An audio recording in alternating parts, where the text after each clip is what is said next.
was talking to a new client of mine in the last week, and she told me that there's a drawer in her kitchen that's a museum to all the effort that she's made over the years. She said she's got magnesium, she's got ashwagandha, she's got a tin of tea that promised on the label that it was going to make her calm.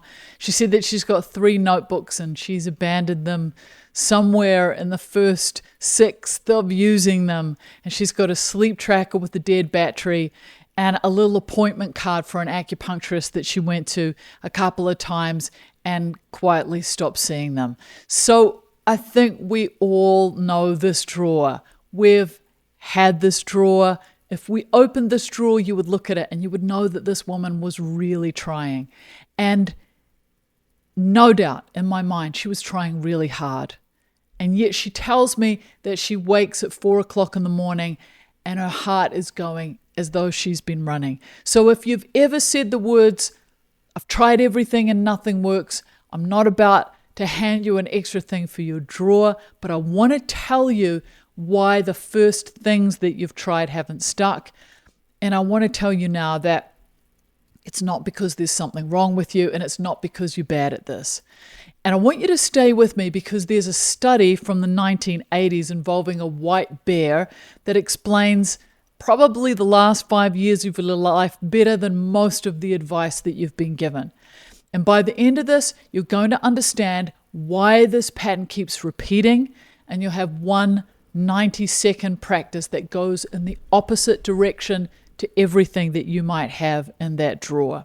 Okay, so let's start with what people mean when they say nothing works, because I don't think that people mean it literally. What I think they mean is that they've tried the obvious things. They've tried the app, they've tried the walk, they've tried the supplements and the journal and the early nights and the 8 glasses of water. They've tried the breathing that the internet swears by, and some of it has helped for a fortnight and some of it hasn't helped at all. And underneath that, really quietly, there's something else that's being said, the thing you don't say out loud. Maybe I'm just one of the people it doesn't work for. Now, I want to take that off the table because it's not true and it's really costing you something.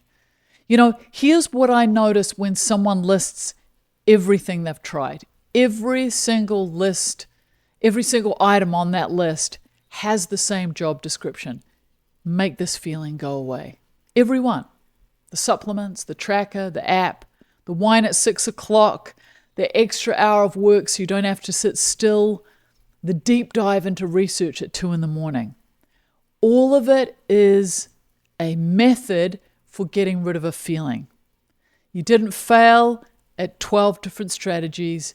You succeeded over and over again at one strategy that doesn't work. Now, this brings me to the bear. So in the 80s, there was a psychologist, his name is Daniel Wegner. I've mentioned him before. He ran this simple experiment. He asked people not to think about a white bear. That's all. Just don't think about it. And of course, the white bear moved into their heads, put its feet up, and took up residency. And the harder they tried to push it away, the more it appeared. And he called it ironic process theory, and it's one of the most replicated findings in psychology. This is it. Suppression doesn't remove a thought, it feeds it. And then decades later, there was another guy called Stephen Haynes, and the researchers around him gave us a name for the human-sized version of this. It's called experiential avoidance. So it's the habit of trying not to feel what you feel. And what the research keeps showing us is that people in high experiential avoidance, they don't end up with less anxiety over time, they end up with more. So the avoiding isn't neutral, the avoiding is fuel. So this means the exhaustion that you carry actually isn't a symptom of your anxiety. It's a lot of it is the cost of the fight that you put up. You know, when I was a kid, I used to watch these 1970s, 1980s TV shows, and for some reason there was a lot of quicksand in them. I've really never heard people talk about quicksand at all, but certainly when I was a kid, there was quicksand. I think I remember a episode of Gilligan's Island that had it even, okay? Now, we used to watch that and think, oh my God, what do you do in quicksand, all right? So everything that your body wants to do is wrong. If you're in quicksand, you're going to want to thrash, you're going to want to kick, you want to grab, you want to climb, you want to fight your way up. And every one of those movements drives you down. So the thing that actually works if you get trapped in quicksand is so crazy. You lean back, you spread your weight out, you stop struggling, and you let the thing that's holding you hold you, and then you move slowly sideways to solid ground. So nobody at quicksand is failing in effort. They're actually being killed by it.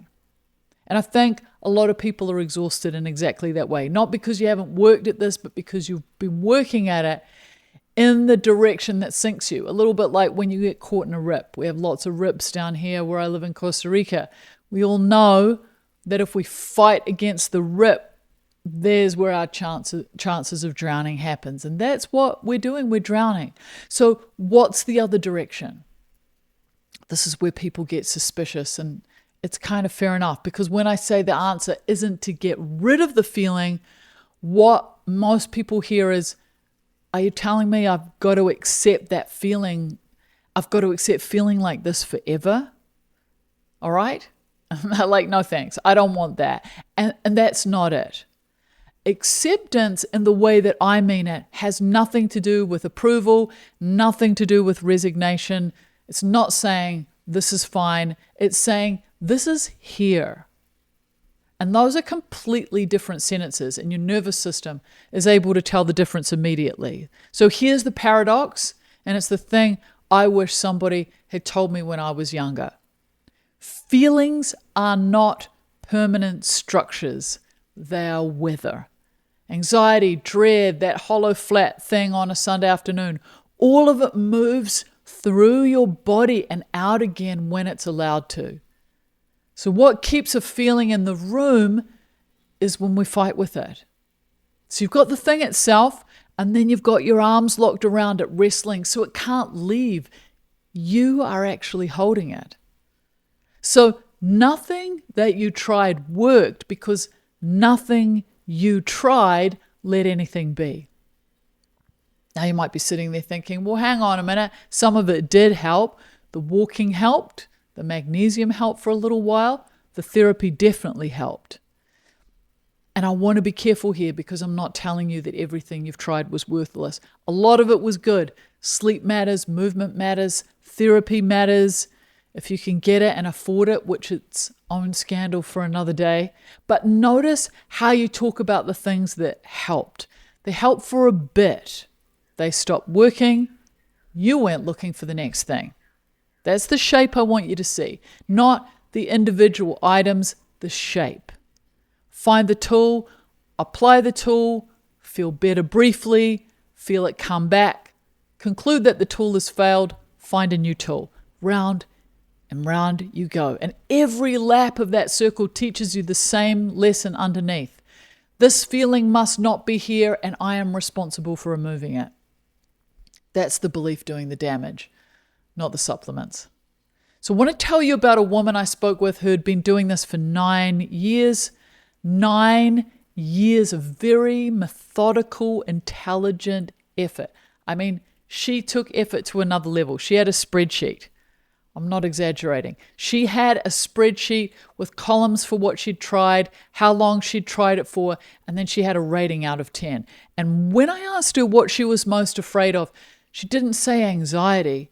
She said, I'm afraid I'll get to the end of the list. Now, that's a big thing to say, because the list was never a plan.